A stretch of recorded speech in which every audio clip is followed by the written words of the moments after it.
इन 10 सालों में आपने बहुत कुछ झेला है।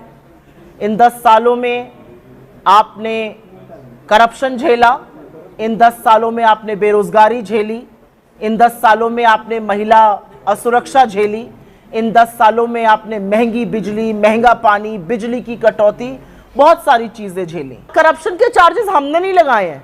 करप्शन के चार्जेस यहाँ के पूर्व गवर्नर, जिनको इन्होंने अपॉइंट किया था बीजेपी ने, सत्यपाल मलिक ने करप्शन के चार्जेस लगाए और करप्शन के चार्जेस लगाने का उनको इनाम यह मिला कि उनके घर पर आज भी रेड होती है। यही नहीं, अशोक कुमार परमार जो रिटायर्ड आईएएस है, उन्होंने करप्शन के रैम्पेंट चार्जेस लगाए रिक्रूटमेंट स्कैम्स में, जल जीवन मिशन में, और उनके ऊपर भी रेड होती है। और उन्होंने तो सीबीआई इंक्वायरी की भी मांग करी थी, जो अभी तक नहीं हुई है। यहां पर इंडस्ट्रियलाइजेशन की बड़ी बड़े गप हांके जाते हैं, टीवी डिबेट, डल लेक के किनारे, वहां पे कोई जाएगा, ऐसी बातें बताएगा, सबको नौकरी है, सबके पास पैसा है, अमन चैन है, कोई दिक्कत ही नहीं है जम्मू कश्मीर में।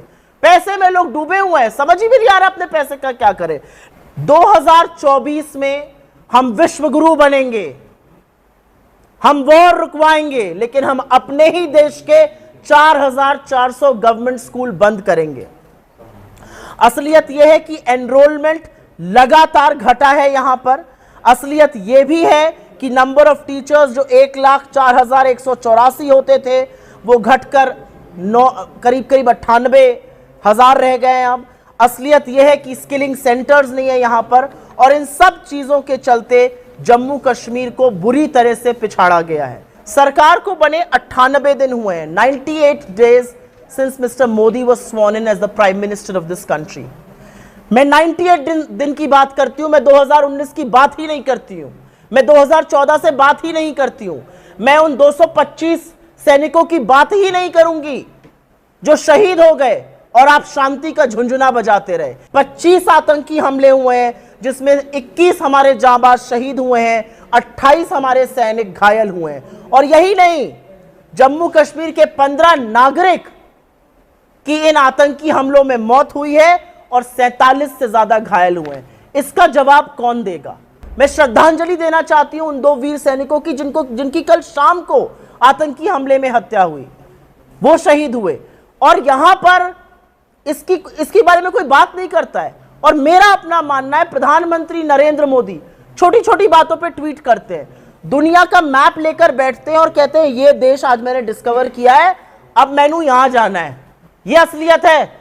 छोटे छोटे देश डिस्कवर करेंगे, पता नहीं किसको किसको हैप्पी बर्थडे बोलेंगे, लेकिन 2019 से नरेंद्र मोदी ने कोई भी श्रद्धांजलि का मैसेज, कोई भी संवेदना का मैसेज देना बंद कर दिया है। हमारे ऑफिसर्स की डेथ हुई, हमारे वीर सैनिक मारे गए, हमारे पुलिस के अधिकारी मारे गए जम्मू कश्मीर में, लेकिन नरेंद्र मोदी के मुंह से 2019 के बाद एक भी श्रद्धांजलि, एक भी संवेदना का शब्द नहीं निकला। मैं देखती हूं यहां अमित शाह आते हैं, बड़ी बड़ी बातें हाँकते हैं, फलाने को मैं ये कर दूंगा, ढिमकाने को मैं ये कर दूंगा। मैं उनसे पूछना चाहती हूं, क्या किया आपने जम्मू कश्मीर में पिछले 10 सालों में? जम्मू कश्मीर में आतंकी हमले आपकी सरकार बनने के बाद पिछले 98 दिन में 25 आतंकी हमले हुए हैं। असलियत यह है कि कश्मीरी पंडितों को सिर्फ दुरुपयोग किया है बीजेपी ने, उनके हकों का हनन किया है। जब उन्होंने अपने हक के लिए प्रदर्शन किया तो उन पर लाठियां बरसाई गई, उनको करंट लगे तारों से प्रताड़ित किया गया और उनको पॉलिटिकल पॉन बनाया गया। आप देख रहे हैं देश लाइव, देश की आवाज। 10 साल बाद ये मौका आया है कि जम्मू कश्मीर अपनी खुद की सरकार चुनेगा। 10 साल बाद ये मौका आया है कि करीब 2 करोड़ लोग अपनी खुद की सरकार चुनेंगे, अपने वोट के उस अधिकार को यूज करेंगे जो बाकी देश करता आ रहा है। इन 10 सालों में आपने बहुत कुछ झेला है। इन 10 सालों में आपने करप्शन झेला, इन 10 सालों में आपने बेरोजगारी झेली, इन 10 सालों में आपने महिला असुरक्षा झेली, इन 10 सालों में आपने महंगी बिजली, महंगा पानी, बिजली की कटौती, बहुत सारी चीजें झेली। और सबसे पहले तो सलाम है आप सब लोगों को, क्योंकि ये झेल कर और उसके बाद भी खड़े रहना आसान नहीं होता है। मैं अपनी प्रेस वार्ता 2 भागों में करूंगी। I will largely speak on 2 blocks. One is the chargesheet. 10 सालों में इनकी जो असलियत आपके सामने बयां होनी चाहिए उस पर चर्चा करूंगी पॉइंट वाइज, और उसके बाद हमारे क्या प्रॉमिसेस हैं, हमारा क्या प्लान है, हमारी क्या गारंटी है जम्मू कश्मीर के लिए, उस पर चर्चा करूंगी। अगर आप लोग थोड़ा सा शांत रहेंगे तो मैं आराम से बोल पाऊंगी, आपको मेरी आवाज आएगी। सबसे पहले तो पिछले 10 सालों में सारा रूल जो है वो बीजेपी का रहा है। 5 साल सरकार एलजी का रूल, और एक ऐसे व्यक्ति को आपके सर पे लाके बिठा दिया जिसने आपके हक, आपके रिसोर्सेज, आपकी चीजों को बाहरियों को दिया। The reality is that the rampant corruption that Jammu and Kashmir has seen under the present Lieutenant Governor is a blot for any democracy. और मुझे ऐसा लगता है कि अब जब हम चुनाव के मुहाने पर आकर खड़े हैं तो जरूर लोग उसका हिसाब करेंगे, जरूर लोग उस पर सवाल पूछेंगे, और मैं सिलसिलेवार तरीके से कुछ चीजें आपके सामने रखना चाहती हूं। पिछले 10 सालों में जम्मू कश्मीर में हर चीज का दाम बढ़ा है, बाकी देश में भी बढ़ा है, लेकिन आपके लिए वो दिक्कतें और ज्यादा हैं क्योंकि जम्मू कश्मीर में इस देश में दूसरे नंबर पर आपकी बेरोजगारी है। तो बेरोजगारी और महंगाई का जो कॉम्बिनेशन होता है वो बड़ा लीथल होता है, और उसके चलते आपको जो दिक्कतें हुई हैं उसके बारे में मैं अगले 5-10 मिनट में जरूर बात करूंगी। पानी की किल्लत, महंगी बिजली, 65%, 65% of government jobs are lying vacant and there is no plan to fill these government jobs. बेरोजगारी सबको पता है, और उसके बाद 65% गवर्नमेंट जॉब्स खाली क्यों है, इसका जवाब तो सिर्फ एलजी और उनके दिल्ली में बैठे हुए आका दे सकते हैं। क्या चीजें सुधर गई उसके बारे में भी हम चर्चा करेंगे। बड़े बड़े दावे किए गए थे शांति के, अमन के, चैन के। यह अलग बात है कि जब 2024 का चुनाव आया तो जो शांति, अमन, चैन के बारे में अपनी ही डींगे हाँकते थे वो ना श्रीनगर लड़ने लायक थे, ना अनंतनाग राजौरी लड़ने लायक थे, ना बारामूला लड़ने लायक थे, तो वो सब रण छोड़ के भाग गए। 2019 में प्राइवेट सेक्टर यहां पर निवेश ज्यादा कर रहा था और वैल्यू एडिशन ज्यादा कर रहा था। आज 65% सरकारी नौकरियां भी खाली हैं और प्राइवेट सेक्टर का निवेश और प्राइवेट सेक्टर का वैल्यू एडिशन भी निरंतर गिरता गया, आज 2019 के लेवल से नीचे है। मुझे एक बोतल पानी मंगा दीजिएगा। स्कैम, ऐसा कौन सा सेक्टर है जिसमें स्कैम नहीं हुआ है? Mining scam, liquor scam, construction, contract, हर चीज में स्कैम हुआ है। और हर चीज में स्कैम का सबसे बड़ा पहलू यह है कि आपके हक को लेकर दूसरे के हक को दे दिया गया है। सबसे बड़ा पहलू यह है कि कॉन्ट्रैक्ट्स में यहां के लोगों का जो भागीदारी है, the participation of people in government contracts, the participation of people in mining, in liquor, in all of those things has gone down. और असलियत यह है कि अनएम्प्लॉयमेंट पे मैं बात शुरू करती हूं, ज्यादा डिटेल में अब बात करेंगे। अनएम्प्लॉयमेंट में, और ये मेरा आंकड़ा नहीं है, ये सरकारी आंकड़ा है, गवर्नमेंट ऑफ इंडिया का आंकड़ा है, जम्मू कश्मीर का अनएम्प्लॉयमेंट बाकी देश के एवरेज अनएम्प्लॉयमेंट का डबल है। The unemployment in Jammu and Kashmir is twice that of the national average unemployment. The unemployment in the age group of 15 to 29 years, आप में से यहां पर बहुत सारे युवा साथी हैं और आप जानते हैं कि 15 से 29 साल में जो अनएम्प्लॉयमेंट होता है वो भयावह होता है, वो 30% के आसपास है। महिलाओं का unemployment, I see some women sitting here, there are 2 of us here on the stage, forget about 28.6% for youth, 48.6%, almost 50% unemployment for young women who should be with jobs. 65% government पद जो मैंने आपको कहा वो खाली पड़े हुए हैं। 60,000 डेली वेज अर्नर्स आज भी 15 साल से 300 रुपए दिन का कमा रहे हैं, और वो पब्लिक हेल्थ डिपार्टमेंट में, इंजीनियरिंग में है, वो पावर डेवलपमेंट में है, वो क्रूशल चीजों में है, और ये संविदा कॉन्ट्रैक्ट की उनकी नौकरी चलती जा रही है। जम्मू कश्मीर में पिछले 5 साल में करीब करीब 12,000 डोमिसाइल सर्टिफिकेट्स दिए गए और ये 12,000 डोमिसाइल सर्टिफिकेट देकर आपकी जो अपॉर्चुनिटीज थी वो किसी और को दे दी गई। जो नौकरी, जो कॉन्ट्रैक्ट्स आपको मिलने चाहिए थे, यहां के लोगों को मिलने चाहिए थे, ये इंश्योर किया गया कि वो किसी और को मिले। ये 12,000 लोग जिनको होम डोमिसाइल यहां की दी गई, वो कौन लोग हैं? करप्शन की बात करते हैं क्योंकि करप्शन की बात करनी जरूरी है। जैसा कि मैंने कहा, माइनिंग, लिकर, कंस्ट्रक्शन, और करप्शन के चार्जेस हमने नहीं लगाए हैं। करप्शन के चार्जेस यहां के पूर्व गवर्नर, जिनको इन्होंने अपॉइंट किया था बीजेपी ने, सत्यपाल मलिक ने करप्शन के चार्जेस लगाए और करप्शन के चार्जेस लगाने का उनको इनाम यह मिला कि उनके घर पर आज भी रेड होती है। यही नहीं, अशोक कुमार परमार जो रिटायर्ड आईएएस है, उन्होंने करप्शन के रैम्पेंट चार्जेस लगाए रिक्रूटमेंट स्कैम्स में, जल जीवन मिशन में, और उनके ऊपर भी रेड होती है। और उन्होंने तो सीबीआई इंक्वायरी की भी मांग करी थी जो अभी तक नहीं हुई है। अब मैं बात करना चाहती हूं महंगाई की। यह सच है कि 2014 में जब हमारी सरकार का हमने डेमिट किया ऑफिस सेंट्रली, तो सिलेंडर आपको 400 पे मिलता था। आज एलपीजी गैस का सिलेंडर आपको 950 से 1000 रुपए पे मिलता है।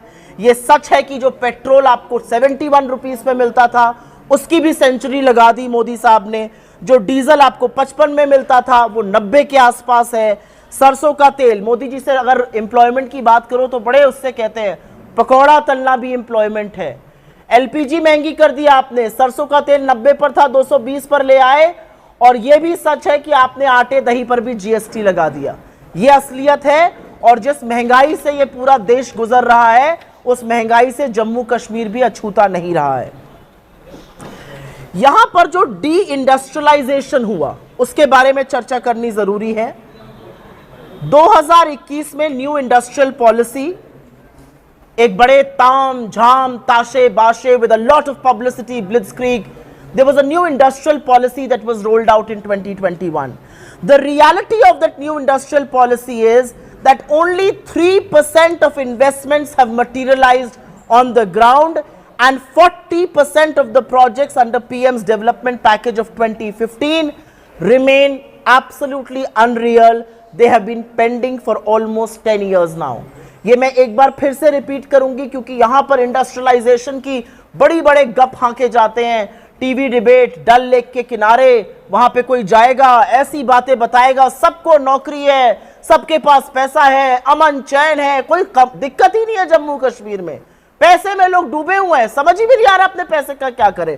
लेकिन असलियत यह है कि न्यू इंडस्ट्रियल पॉलिसी के चलते ओनली 3% इन्वेस्टमेंट 3% हुआ है। और जो प्राइम मिनिस्टर डेवलपमेंट पैकेज था 2015 का, उसके 40% प्रोजेक्ट आज भी पेंडिंग हैं। और मैं 10 साल बाद की बात कर रही हूं, यह रिपोर्ट कार्ड 10 साल का है। बात हमें जरूर करनी पड़ेगी उसके बाद इलेक्ट्रिसिटी की। यह एक ऐसा मुद्दा है जो सबको जरूर छूता है।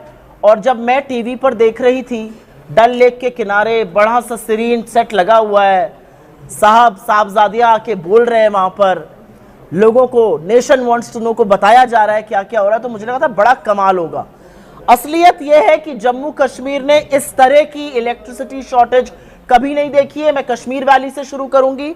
कश्मीर वैली में इलेक्ट्रिसिटी पावर जनरेशन जो है वो महज 50 से 100 मेगावाट्स का हो रहा है, जबकि डिमांड 1800 मेगावाट की है।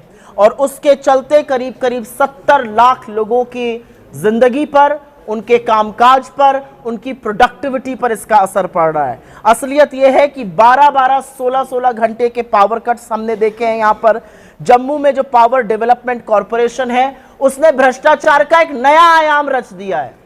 अब एक नई चीज यहां लाई जा रही है। आपकी कमर अभी सिर्फ जीएसटी आटा दही पर लगाकर नहीं तोड़ी गई है, आपकी एलपीजी लगा के नहीं तोड़ी गई है कमर। अब आपको स्मार्ट मीटर भी झेलने पड़ेंगे। वो स्मार्ट मीटर जो साहब गुजरात में नहीं लगा पाए, लेकिन वो जम्मू और कश्मीर में लगाए जाएंगे। क्यों लगाए जाएंगे? और कांग्रेस इसका पुरजोर विरोध करती है। ये कुछ नहीं है, ये महंगी बिजली, प्राइवेट बिजली को आपको देने का साधन है। ये इसलिए किया जा रहा है जिससे आपकी जेब पर और डाका डाला जा सके। पहले पेट्रोल, डीजल, एलपीजी महंगी करी गई और अब बिजली भी आपको मुहैया नहीं कराई जाएगी। The reality is that the Jammu power development corporation has ensured that smart meters will be installed and they will ensure that they will be very expensive electricity that will be generated and distributed. मैं थोड़ी सी बात यहाँ पर किसानों की अगर नहीं करूँगी तो बात अधूरी रह जाएगी और वो बात करनी ज़रूरी है। असलियत ये है कि एलजी एडमिनिस्ट्रेशन में जो नई दिल्ली के एलजी हैं, जो लाकर यहाँ पर इसलिए बिठाए गए हैं जिससे आपके हक का हनन हो, so that your rights are trampled over, so that your rights are taken away and given to outsiders. That very LG has reclaimed land that was cultivated for years by farmers. इस तरह की policies बनाई गई कि जहां पर 50-50, 60-60 साल से होटल्स और दुकानें चल रही थी, उनकी लीज को रिन्यू कराया जा रहा है। ये क्यों कराया जा रहा है? जिससे कि बाहरियों को आपका हक दिया जा सके। फार्मर्स की लैंड को लिया गया, द रिपील ऑफ लॉज, और ये जो लॉज रिपील हुए हैं उसके चलते लोगों की लैंड का, लोगों की जो अमानत है, लोगों के जो रिसोर्सेज है, उस पर एक बहुत बड़ा हमला हुआ है। The alienation of the repeal of laws such as alienation of the land act and big landed estates abolition act has resulted in displacement of local farmers. जो किसान आज परेशान है वो इसलिए परेशान है क्योंकि जो लॉज उसको प्रोटेक्ट करते थे, उसको रिंग फेंस करते थे, उसकी सुरक्षा करते थे, वो लॉज ही इस सरकार ने, वो लॉज ही इस लोकल एडमिनिस्ट्रेशन ने, जो नई दिल्ली के इशारे पर चलता है, उसको हटा दिया गया। मैंने यहाँ पर कॉन्ट्रैक्ट्स की बात पहले करी है तो उसको ज़रूर थोड़ा सा छूना चाहूँगी। मैंने बोला था माइनिंग का कॉन्ट्रैक्ट हो, मिनरल्स का कॉन्ट्रैक्ट हो, लिकर हो, कंस्ट्रक्शन कॉन्ट्रैक्ट्स हो, ज़्यादातर ग्रेवल वाले कॉन्ट्रैक्ट्स हो, ये ज़्यादातर बाहरियों को मिल रहे हैं। एक फिगर आपके सामने दे देती हूँ। 450 मिनरल ब्लॉक्स ऑक्शन हुए और इसमें से 200 ब्लॉक उन फर्म्स को दिए गए जो इस रीजन से ही नहीं है। Almost half the blocks were given away to people who are not from this region. I now want to talk about health because ये एक बहुत बड़ा मुद्दा है। मैं कई बार दिल्ली के एम्स जाती हूँ या प्राइवेट हॉस्पिटल्स जाती हूँ, मुझे बहुत से लोग जम्मू कश्मीर से मिलते हैं और मैं कई बार सोचती हूँ कि जम्मू कश्मीर का तो जो इंफ्रास्ट्रक्चर हेल्थ का था, एजुकेशन का था, लिटरेसी रेट था, वो बाकी देश के नेशनल एवरेज से बेटर था। आज ये तादाद क्यों बढ़ रही है लोगों की आने की? और उसका कारण ये है कि जो नीति आयोग की रिपोर्ट है, ये मेरे फिगर नहीं है, ये इसी सरकार, दिल्ली सरकार, बीजेपी की नीति आयोग के फिगर्स हैं। 17 बेड अवेलेबल हैं आज पर लाख पीपल के लिए। ये हिंदुस्तान में one of the lowest ratios है। 0.32 स्टाफ और नर्सेज अवेलेबल हैं। असलियत यह है कि 19% ऑफ चिल्ड्रन आर वेस्टेड। असलियत यह है कि prevalence of anemia in women is one of the highest in the country as far as Jammu and Kashmir is concerned. Between the age group of 15 to 49, 50% women anemic है, खून की कमी है, और ये poor health infrastructure, poor health resources का एक सबसे बड़ा प्रमाण है। For every 1 lakh population in the region, you have 17 hospital beds that are available. It's a shame, it's a blot on what the BJP has done to the beautiful state of Jammu and Kashmir, which has now been reduced to a union territory, and I will just speak about this. The crime against women and children have gone up unabated. In the 5 years, women crime has increased by almost 160%. Crime against women, according to the NCRB, has gone up by 15%, the serious crime. और इसके अलावा education की अगर बात कर ले, और ये मैं अंतिम बात कह के अपनी बात खत्म करती हूँ, एजुकेशन में करीब करीब 4400 गवर्नमेंट स्कूल्स जम्मू कश्मीर में बंद कर दिए गए। 2024 में हम विश्वगुरु बनेंगे, हम वॉर रुकवाएंगे, लेकिन हम अपने ही देश के 4400 गवर्नमेंट स्कूल बंद करेंगे। असलियत यह है कि एनरोलमेंट लगातार घटा है यहां पर।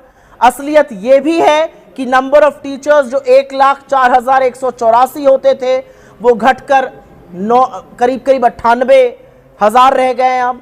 असलियत यह है कि स्किलिंग सेंटर्स नहीं है यहां पर, और इन सब चीजों के चलते जम्मू कश्मीर को बुरी तरह से पिछाड़ा गया है।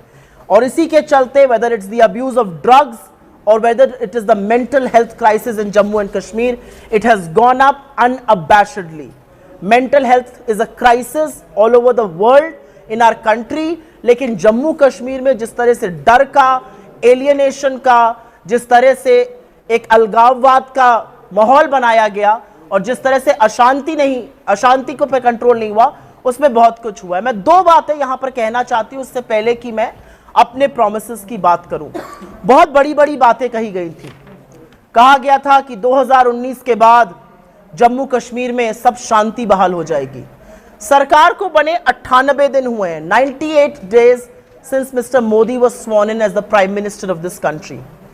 मैं 98 दिन की बात करती हूं, मैं 2019 की बात ही नहीं करती हूं, मैं 2014 से बात ही नहीं करती हूं, मैं उन 225 सैनिकों की बात ही नहीं करूंगी जो शहीद हो गए और आप शांति का झुंझुना बजाते रहे। In the last 98 days there have been 25 terror strikes in the valley and in Jammu। 25 आतंकी हमले हुए हैं जिसमें 21 हमारे जांबाज शहीद हुए हैं, 28 हमारे सैनिक घायल हुए हैं। और यही नहीं, जम्मू कश्मीर के 15 नागरिक की इन आतंकी हमलों में मौत हुई है और 47 से ज्यादा घायल हुए हैं। इसका जवाब कौन देगा? और अब हमले, पहले कहा जाता था जम्मू जो था वो शांत हो गया था, वहां पे इंसर्जेंसी खत्म हो गई थी, मिलिटेंसी खत्म हो गई थी।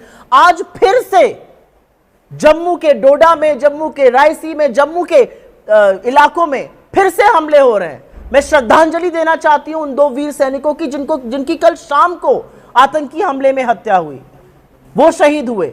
और यहां पर इसके बारे में कोई बात नहीं करता है। और मेरा अपना मानना है, प्रधानमंत्री नरेंद्र मोदी छोटी छोटी बातों पे ट्वीट करते हैं, दुनिया का मैप लेकर बैठते हैं और कहते हैं ये देश आज मैंने डिस्कवर किया है, अब मैनू यहां जाना है। ये असलियत है। छोटे छोटे देश डिस्कवर करेंगे, पता नहीं किसको किसको हैप्पी बर्थडे बोलेंगे, लेकिन 2019 से नरेंद्र मोदी ने कोई भी श्रद्धांजलि का मैसेज, कोई भी संवेदना का मैसेज देना बंद कर दिया है। हमारे ऑफिसर्स की डेथ हुई, हमारे वीर सैनिक मारे गए, हमारे पुलिस के अधिकारी मारे गए जम्मू कश्मीर में, लेकिन नरेंद्र मोदी के मुंह से 2019 के बाद एक भी श्रद्धांजलि, एक भी संवेदना का शब्द नहीं निकला। अगर आपको यकीन ना हो तो ये 25 आतंकी हमले की जो मैंने बात करी है वो उठाइए और नरेंद्र मोदी का मीडिया और उनका सोशल मीडिया देखिए और देखिए कि क्या उन्होंने एक भी हमले का संज्ञान तक लिया है। The least you can do is pay homage for the supreme sacrifice that our forces, our police forces are making in Jammu and Kashmir, but you have chosen not to do that because you want to tell the world that everything is all right in Jammu and Kashmir. No, it is not. It is not all right because militancy that had completely evaporated and vanished in Jammu is back with a vengeance. And what are you doing? ये आपकी विफलता है। मैं देखती हूं यहां अमित शाह आते हैं, बड़ी बड़ी बातें हाँकते हैं, फलाने को मैं ये कर दूंगा, ढिमकाने को मैं ये कर दूंगा। मैं उनसे पूछना चाहती हूं क्या किया आपने जम्मू कश्मीर में पिछले 10 सालों में? जम्मू कश्मीर में आतंकी हमले आपकी सरकार बनने के बाद पिछले 98 दिन में 25 आतंकी हमले हुए हैं और जम्मू तक में हो रहे हैं। और अंत में वो बात करनी ही पड़ेगी जिसके हम सबसे बड़े पुरजोर समर्थक हैं, और वो है आजाद भारत में जो जम्मू कश्मीर के साथ किया गया। इससे पहले कभी भी किसी भी स्टेट को डिसमेंबर करके यूनियन टेरिटरी नहीं बनाया गया है। छोटी छोटी यूनियन टेरिटरीज को स्टेट बनाने का काम हुआ है और यह अच्छी बात थी। क्या सोचकर, किस हिम्मत से, क्यों इन्होंने जम्मू कश्मीर से उनका स्टेटहुड छीना और एक यूनियन टेरिटरी बनाया? और अब आके कहते हैं हम स्टेटहुड रिस्टोर करेंगे। अभी क्यों नहीं कर रहे? कांग्रेस का यह वादा है हमारी सरकार बनेगी and come what may we will restore the statehood of Jammu and Kashmir because this is something you rightfully deserve। ये आपका हक है, ये इस देश के कॉन्स्टिट्यूशन ने, इस देश के आईन ने आपको दिया है। किसी की हिम्मत, किसी की ये हैसियत नहीं होनी चाहिए थी कि जम्मू कश्मीर को डिसमेंबर करके एक स्टेट से यूनियन टेरिटरी बनाया जाए। आई विल वेरी ब्रीफली मैं आपको अपने प्रोमिसेस के बारे में थोड़ा सा जरूर बताना चाहती हूं। उसमें पहला प्रॉमिस हमारा वही है जो मैंने अभी आपको बोला, और वो है जम्मू कश्मीर को हम पूरी तरह से स्टेटहुड दिलाकर रहेंगे। हम महिलाओं के बारे में, जो हमारे राज्य हैं कर्नाटक और तेलंगाना, हिमाचल, हमने महिलाओं के सम्मान के लिए, उनके सशक्तिकरण के लिए स्टेट बजट के अनुसार पैकेजेस दिए हैं। हम यहां पर परिवार की हर महिला मुखिया को 3,000 रुपए प्रति महीना देने का वादा कर रहे हैं। यह अनाउंसमेंट हमारे अध्यक्ष खड़गे जी ने यहां पर किया है। सेल्फ हेल्प ग्रुप्स को हम interest free loan of up to 5 lakh rupees देंगे। हम अच्छी सेहत हमारा हक, यह हमारा नारा है और हर परिवार को, जैसे राजस्थान में हमने चलाया और आज बीजेपी को वो कंटिन्यू करना पड़ रहा है, 25 लाख तक का हेल्थ बीमा देंगे। हम हर तहसील में एक एम्बुलेंस जो लैस रहेगी सारी सुविधाओं से, जिससे 30 मिनट के अंदर सस्ता और अफोर्डेबल इलाज मिल सके, वो देंगे। हर जिले में हम सुपर स्पेशलिटी हॉस्पिटल्स की बात कर रहे हैं।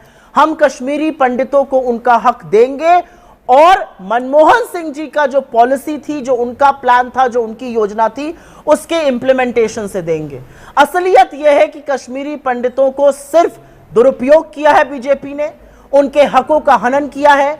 जब उन्होंने अपने हक के लिए प्रदर्शन किया तो उन पर लाठियां बरसाई गई, उनको करंट लगे तारों से प्रताड़ित किया गया और उनको पॉलिटिकल पॉन बनाया गया। इसलिए हम कश्मीरी पंडितों को उनका हक डॉक्टर मनमोहन सिंह की योजना के तहत देंगे। हम संविधान के तहत पिछड़े वर्ग को उनका हक देंगे। 1 लाख जो खाली नौकरियां हैं, 65% जो खाली सरकारी पद का मैंने पहले बात करी थी, करीब करीब 1 लाख खाली नौकरियां एक जॉब्स कैलेंडर के तहत भरा जाएगा और यह करना जरूरी है क्योंकि this will help administration, this will help in job generation. 1 job created in the public sector creates 8 jobs in the private space। और अंत में हम हर परिवार को 11 किलो फ्री का चावल देंगे। ये हमारे अनाउंसमेंट्स हैं जो हो चुके हैं, और भी कुछ अनाउंसमेंट हैं जो हमारी लीडरशिप जब जब यहां आती रहेगी करेगी। But this is the pillar of what we are talking about. ये हक है जम्मू कश्मीर का, ये किसी को हम खैरात नहीं दे रहे हैं, ये जम्मू कश्मीर का हक है। जम्मू कश्मीर का हक है कि आप पुनः राज्य बने, जम्मू कश्मीर का हक है कि महिलाओं को सम्मान मिले, ये आपका हक है कि आपको अच्छी सेहत मिले, ये आपका हक है कि आपको रोजगार मिले, ये आपका हक है कि आपके परिवारों को अन्न मिले, ये आपका हक है कि आपको अच्छी सेहत मिले। हम 2 अलग अलग पार्टी हैं तो हमारा मैनिफेस्टो भी अलग अलग होगा। We are not Siamese twins, we are allies, we are partners. We think कि हम जम्मू कश्मीर में शांति, अमन, चैन, पूर्ण राज्य और रोजगार बहाल कर सकते हैं और इसलिए हम साथ आए हैं। हम नेचुरल एलाइज हैं। जहां तक आपकी बात है, CWC का एक बहुत स्टैंड है 370 पे और हमारा भी वही स्टैंड है। हमारा ये मानना है कि जम्मू कश्मीर में बहुत सी चीजों का हल, बहुत सी चीजों का जवाब पूर्ण राज्य का दर्जा है।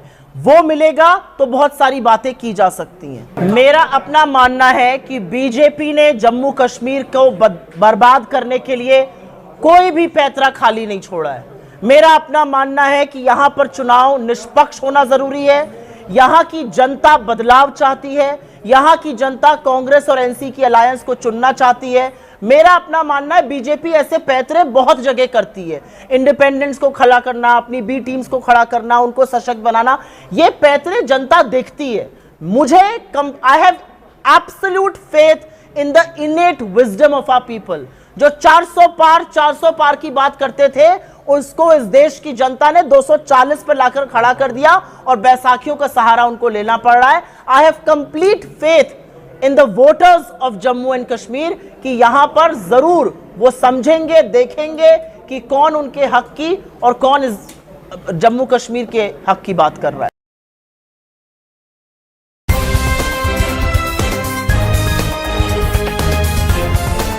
देश और दुनिया की तमाम छोटी और बड़ी खबरों के लिए हमारे चैनल को सब्सक्राइब करना न भूलें और बेल का बटन जरूर दबाएं।